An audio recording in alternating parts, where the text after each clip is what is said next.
Tonight, nearly 100 people gathered outside of Research Medical Center with candles, and they were honoring a nurse who died on Tuesday night. Her colleagues say she got sick with coronavirus after treating an infected patient. KCTV5's Betsy Webster is live with what they're saying in the midst of their sorrow and anger. Betsy. Well, her name is Celia Yap-Banago.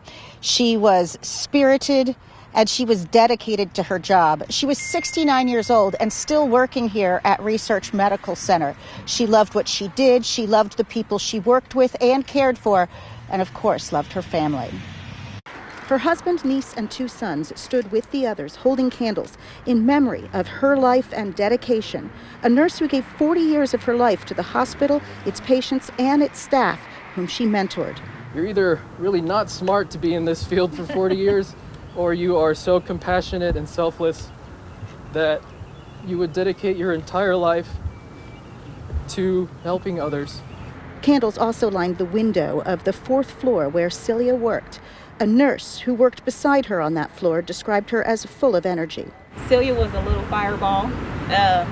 Every time she come to work, she would always be picking on someone or making us laugh somehow, some way. Her colleagues say she lost her life just a week from retirement because they say she didn't have access to the proper protective gear. A rep with HCA, which owns Research Med, said they are heartbroken by Celia's death, describing her as having, quote, a deep commitment to her patients and her family and a passion that endeared her to the nurses, physicians, and every person she touched.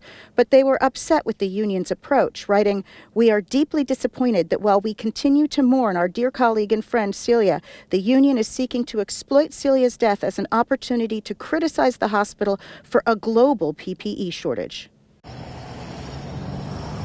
HCA said that their preparedness and planning started months ago. They say they are doing everything they can to ensure that their staff is protected.